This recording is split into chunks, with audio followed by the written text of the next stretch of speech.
CISE, Carla et Léa. On est ici avec Télé Sorbonne pour couvrir la mobilisation contre la loi de programmation pluriannuelle sur la recherche. Et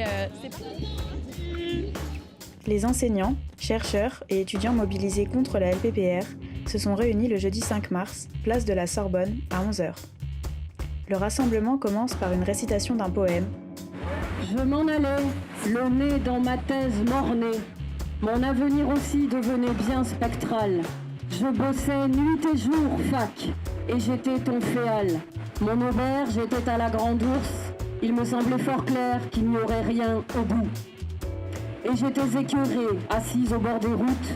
Mon un zombie, je voyais le futur famélique d'une recherche blessée par les crétins marcheurs.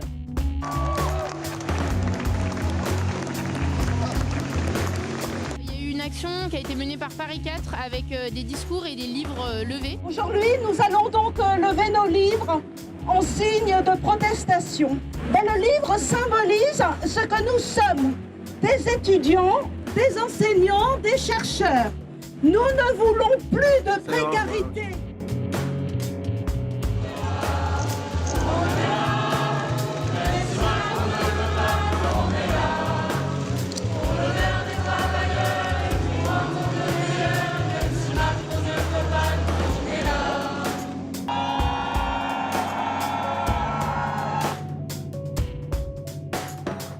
Les gilets jaunes, on a été pas mal délaissés par le milieu universitaire, c'est-à-dire qu'ils ne nous ont pas du tout rejoints, il n'y a aucune convergence. C'est quand leurs intérêts, tu vois, sont directement engagés qu'ils se mobilisent, parce que la Sorbonne, ça reste une fac assez orthodoxe, assez bourgeoise, et donc je voulais voir ce que ça allait donner. Si on est là, c'est pour refuser cette vision de l'université, refuser une concurrence déjà bien trop forte entre les chercheurs, refuser une recherche menée au détriment de l'enseignement.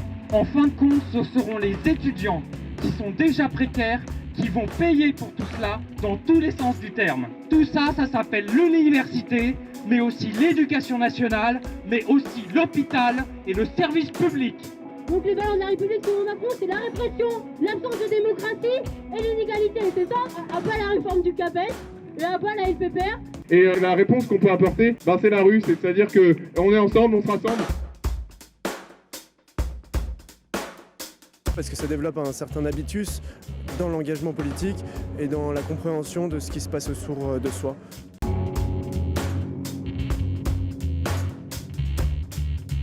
Le financement de l'université se fera sur des projets. La titularisation des enseignants-chercheurs devient conditionnelle. Les financements, où va-t-on les chercher? Auprès des entreprises privées. Quel type de recherche les entreprises privées sont-elles prêtes à financer?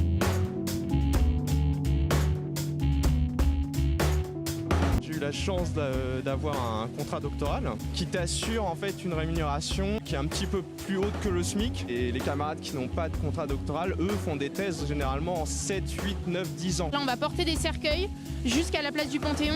Ensuite, on va faire des oraisons funèbres et des engagements.